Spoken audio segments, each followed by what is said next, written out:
কুমিল্লার দেবিদ্বারে উপজেলা আওয়ামী লীগের মতবিনিময় সভা অনুষ্ঠিত হয়েছে। এদিকে মতবিনিময় সভায় আসা আওয়ামী লীগের নেতাকর্মীদের ওপর একাধিক জায়গায় হামলার ঘটনা ঘটেছে।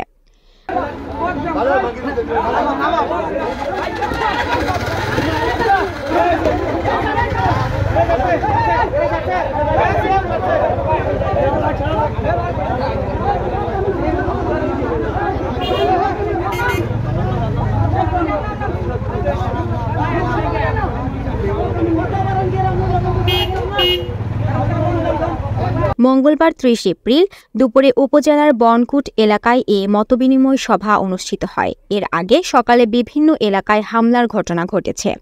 আওয়ামী লীগের সভাপতি শফিউদ্দিন শফি সহ স্থানীয় বিভিন্ন নেতাকর্মীদের মতবিনিময় সভায় আসার পথে বাধা প্রদান করেন এমপি আবুল কালাম আজাদের লোকজন। এ সময় এমপি আজাদের লোকজনের হামলায় ৬ জন আহত হয়। এ সময় যানবাহনও ভাঙচুর করা হয়। দেবিদ্বার উপজেলা আওয়ামী লীগের সাধারণ সম্পাদক মুস্তফা কামাল চৌধুরী বলেন, সংসদ সদস্য আবুল কালাম আজাদের নির্দেশে উপজেলা ছাত্রলীগের আহ্বায়ক রনি ও যুগ্ম আহ্বায়ক সজীবের নেতৃত্বে বিভিন্ন মোড়ে মোড়ে মতবিনিময় সভায় আসা আওয়ামী লীগ ও এর অঙ্গ সংগঠনের নেতাকর্মীদের ওপর হামলা হয়। মতবিনিময় সভায় অতিথি হিসেবে উপস্থিত ছিলেন সাবেক সাংসদ রাজি মোহাম্মদ ফখরুল। উপজেলা আওয়ামী লীগের সভাপতি এ.কে.এম. শফিউদ্দিন শফির সভাপতিত্বে এ সময় আরও উপস্থিত ছিলেন কুমিল্লা উত্তর জেলা আওয়ামী লীগের সাধারণ সম্পাদক রোশন আলী মাস্টার, দেবিদ্বার উপজেলা পরিষদের ভারপ্রাপ্ত চেয়ারম্যান আবুল কাশেম ওমানি, উপজেলা আওয়ামী লীগের সাধারণ সম্পাদক মুস্তফা কামাল চৌধুরী ও কুমিল্লা উত্তর জেলা মহিলা আওয়ামী লীগের কার্যনির্বাহী সদস্য শাহিদা রোশন প্রমুখ। মতবিনিময় সভায় বিভিন্ন ইউনিয়নের আওয়ামী লীগের নেতাকর্মীরা তাদের বক্তব্যে বলেন, দ্বাদশ সংসদ নির্বাচনের পর গত ৪ মাস ধরে বিভিন্ন ইউনিয়নে আওয়ামী লীগের নেতাকর্মীদের বাড়িতে বাড়িতে হামলা ভাঙচুর করা হয়েছে, মারধর করে আহত করা হয়েছে শত শত আওয়ামী লীগ ও এর অঙ্গ সংগঠনের নেতাকর্মীদের। আমাদের অপরাধ একটাই, আমরা নৌকার পক্ষে কাজ করছি। আওয়ামী লীগের নেতাকর্মীদের মিথ্যা মামলায় আসামি করা হচ্ছে। কুমিল্লা উত্তর জেলা আওয়ামী লীগের সাধারণ সম্পাদক রোশন আলী মাস্টার জানান, আমি আমার ছেলের কথা রাখবো, আমি আমার ব্যবসাকে ধ্বংস হতে দেব না। একটা ইন্ডাস্ট্রি আছে, আবার আমি যদি করে আমি মনে করি আমার ছেলে ভালো থাকবে। আর আমাকে বলে দিচ্ছে আমার ছেলে যে ঠিক আছে, তোমাকে যদি দেবিদ্বারের মানুষ বলে, আমাকে বলেছে তোমাকেও বলবে, তুমি আমার ইন্ডাস্ট্রি না করে দিয়া দেবিদ্বারে যেতে পারবে না। আর তারা যদি আমার মাকে দেয়, আমার মায়ের নামে সম্পদ আছে, আমার মাকে আমি বেঁচে দেবো, সম্পদ বেঁচে দেবো, ইলেকশন করবে, খরচ করবে, তাতে কোনো বাধা নেই। এখন আমি আবারও বলছি, রাজি মোহাম্মদ ফখরুল যাকে দিয়ে ইলেকশন করবে আমাকে বাদে, আমি তার সাথে থাকবো আপনাদেরকে নিয়ে। এই বলে আমি এখানে যারা মাইক দিয়েছে আমি অনুরোধ করবো থানার সভাপতি সেক্রেটারি তারা যে থানা অমলিককে বাঁচাবে, তারা এই দেবিদ্বারের নেতাকর্মীদের তারা এই সেক্রেটারি তো ছাত্রলীগ পদের সেক্রেটারি কামাল চৌধুরী আর শফিক ভাই যদি ডাক দেয়, আমাদের মনে হয় না যে থানা বলেন, জেলা বলেন, বাংলাদেশ আওয়ামী লীগ নেত্রী দপ্তর বলেন কোন জায়গা বলবে না। আমার মনে নেই, আমার রাজনীতি বঙ্গবন্ধুর আদর্শকে ফলো করি। বঙ্গবন্ধু তো আন্দোলন সংগ্রাম করে জেল কাটছে, তাই আমার সভাপতি সেক্রেটারি আন্দোলন শুরু করে আমরা মারে নামবো। ঠিক আছে, আপনারা এই অন্যায়ের প্রতিবাদ ভোট দিতে চান কিনা বলেন। সাবেক সংসদ সদস্য রাজি মোহাম্মদ ফখরুল বলেন, নির্বাচন করবে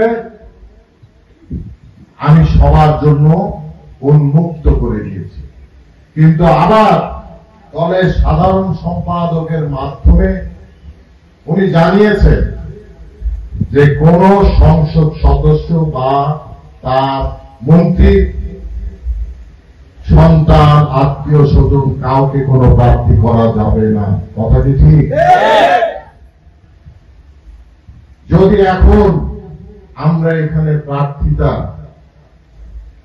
ঘোষণা করি আর তাদের মধ্যে আর আমাদের মধ্যে কি কোনো পার্থক্য থাকবে? থাকবে না।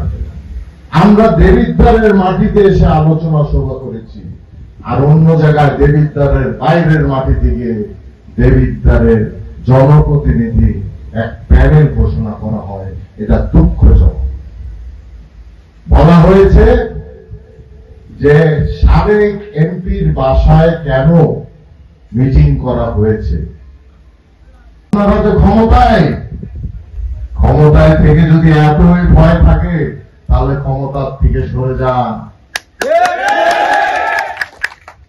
একটা কথা সাফ মনে রাখবেন, ক্ষমতা দিয়ে সাময়িক অনেক কিছু ধরে রাখা যায়, ক্ষমতা দিয়ে অর্থ দিয়ে অনেক কিছু কেনা যায়, কিন্তু ক্ষমতা আর অর্থ দিয়ে মনের ভালোবাসা শ্রদ্ধা কেনা যায় না। ঠিক যেমন এফএম ফখরুল ইসলাম মুন্সী ধীরে ধীরে জনগণ তার প্রতি মনের ভালোবাসা এবং শ্রদ্ধা ছিল, তার একমাত্র কারণ উনি ভালোবাসা দিয়েছেন, ভালোবাসা পেয়েছেন। আমি 15 বছর ধরে জনপ্রতিনিধি ছিলাম, কই আমার তো এরকম অনেক লোক ছিল যারা করতে চেয়েছিল, আমি তো তাদেরকে সেই প্রশ্রয় দিইনি। অনেক সময় দেখা গিয়েছে প্রশাসনকে শুদ্ধ ভুল বলেছে। প্রশাসনের কি দোষ? যদি এখানে জনপ্রতিনিধিরা গিয়ে জিনিসটা ঠিকভাবে না ধরে, প্রশাসন সঠিক কোনটা আর ভুল কোনটা কেমনে বুঝবে? আগামী উপজেলা চেয়ারম্যান এমন একজন ব্যক্তিত্ব চাই যিনি আমাদের ভালো মন্দ দেখতে পারবে, যিনি ক্ষমতায় থাকলে ওই চেহারের সৎ ব্যবহার করে আমাদের জনগণের উপকার করতে পারবে। আজ অনেক কিছু বলা হয়েছে, লুটপাট হয়েছে, সন্ত্রাস হয়েছে। আজ লুটপাটের তুঙ্গে, সন্ত্রাসের তুঙ্গে কাদের দিয়ে করাচ্ছে? তারা কি নেতা? তারা নেতা না। যদি তাই না হয় তাহলে এটা কি একজন ব্যক্তির কোন বাহিনী না? এরকম কিন্তু বাহিনী গড়ে এক মঞ্জুর হাসান মুন্সী সাহেবেরও একটা সময় দুর্নাম হয়েছিল। তারপরে উনি বুঝতে পেরে কিন্তু সেই বাহিনী বন্ধ করে দিয়েছিলেন। কিন্তু আজ কিন্তু দেখা যাচ্ছে মাত্র আমার গদির বয়স 4 মাস, অনেকে 40 বছরে জানা করেছে, তার থেকে বেশি হয়ে যাচ্ছে। গরম লাগছে অনেকে, গরম আমারও লাগে, কষ্ট হচ্ছে অনেকে। যদি আপনাদেরকে ভালোবেসে থাকি, কষ্ট আমারও হয়। কিন্তু আবার এখানে অনেক জিদ উঠে যখন আপনারাও নিজ স্বার্থে অনেক সময় চুপচাপ হয়ে চিন্তা করেন আমার ব্যক্তিগত এই ক্ষতিটা হবে থেকে সমাজের জন্য কিছু না। আগামী উপজেলা নির্বাচনে সন্ত্রাস বর্জন করতে হবে। আগামী উপজেলা নির্বাচনে এমন একজন অভিভাবক লাগবে যিনি দেবিদ্বারের মাটি ও মানুষের সঙ্গে ছিলেন এবং আবাহিত থাকবেন। তার জন্য আমি আমার বক্তব্য শুরুতেই বলেছি যে রাজনীতিটা আসলে সবার জন্য নয়। রওশন আলী মাস্টার সাহেবের কথা আমি মাননীয় প্রধানমন্ত্রীকে বলেছি এবং মাননীয় প্রধানমন্ত্রী বলেছে, আমি উন্মুক্ত করেছি, রওশন যদি করতে চায় তাহলে রওশন করুক। আমি এখানে আমার চাচি আছে। দেখেন, একটা মানুষ সবকিছু একবারে হারানোর কিন্তু কোনো সুযোগ নাই।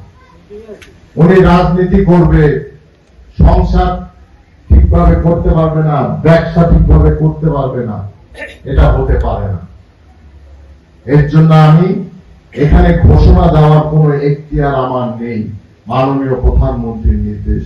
আমি অনুরোধ করব আলহাজ জনাব রওশন আলী মাস্টার সাহেব, আপনি আপনার পরিবারের সঙ্গে আলোচনা করুন, আরেকবার বিবেচনা করুন। আপনি যদি প্রার্থী হতে পারেন আমরা উপকৃত হব। তাছাড়া যদি আপনি সেটা এক মত না হতে পারেন তাহলে আমি অনুরোধ করব আপনারা সকলে মিলে সিদ্ধান্ত নেন যে প্রার্থী কে হবে, আমাদের জন্য কে ভালো হবে, কিন্তু আপনাদেরকে এই জিনিস বলি, যদি রওশন আলী মাস্টার সাহেবের সহধর্মিণী অর্থাৎ আমার চাচি হয়, তাহলে আপনারা একটা চেয়ার পাবেন এবং রওশন আলী মাস্টারকে সাথে পাবেন।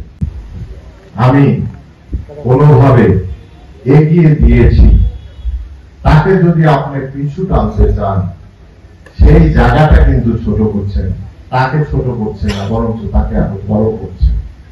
আমার সংসদ সদস্য হিসেবে অনেক ভুল ছিল, আমি যদি পরাজয় বরণ না করতাম সেগুলি বুঝতাম না। আজ আমি বুঝি যে আসলে কত কিছু আছে, এবং দেবিদ্বারের জনগণ এই 4 মাসে বুঝে যে কি জায়গায় কোন জায়গায় কি চলে আসছে। আপনারা যদি মনে করেন দেবিদ্বার বাঁচাতে হবে, আপনারা যদি মনে করেন রাজনীতি করে মানুষের উপকার করতে হবে, আপনারা যদি মনে করেন বিগত 15 বছর দেবিদ্বার যে শান্তি দেবিদ্বার ছিল, তাহলে আপনাদের প্রথমে ঐক্য হতে হবে। ঐক্য হয়ে যার যেখানে জায়গা আছে তা দিয়ে আপনাদের এগিয়ে নিতে হবে এই দেবিদ্বারকে। পারিবারিক সিদ্ধান্ত, কিন্তু দেবিদ্বারবাসী, দেবিদ্বার আওয়ামী লীগ, দেবিদ্বারের সকলের পক্ষ থেকে আমি আপনাকে অনুরোধ করছি, আপনি আবার বিবেচনা করবেন। যেহেতু সময় কম, 2 তারিখ আমাদের শেষ দিন, তাই আমি বলবো আপনারা 2 তারিখে মনোনয়ন জমা দেন, যেই করেন। প্রয়োজনে আবার আমরা বসবো, আবার একত্রে হব, কারণ এখানে কেবলমাত্র উপজেলা চেয়ারম্যানের বিষয় নেই, উপজেলা ভাইস চেয়ারম্যান বিষয়ও আছে। আমরা সকলে আবার বসে আবার আমরা এগোবো, দেবিদ্বারটাকে কিভাবে বাঁচানো যায়, দেবিদ্বারটাকে কিভাবে আবার সেই শান্তির নগরী করতে পারে। এই গরমের মধ্যেও শত বাধা উপেক্ষা করেও আপনারা এত কষ্ট করে আসার জন্য আমার বুকের অন্তঃস্থল থেকে আপনাদের সকলকে ধন্যবাদ। মতবিনিময় সভায় আসার পথে বিভিন্ন মিডিয়ায় কর্মরত উপজেলার সাংবাদিকদেরও বাধা প্রদান করা হয়। উল্লেখ্য যে মতবিনিময় সভায় আগামী 29 মে দেবিদ্বার উপজেলা পরিষদ নির্বাচনে সম্ভাব্য চেয়ারম্যান প্রার্থী হিসেবে রওশন আলী মাস্টার কিংবা তার সহধর্মিণী শাহিদা রওশনকে প্রার্থী হওয়ার জন্য আহ্বান জানান স্থানীয় নেতাকর্মীরা।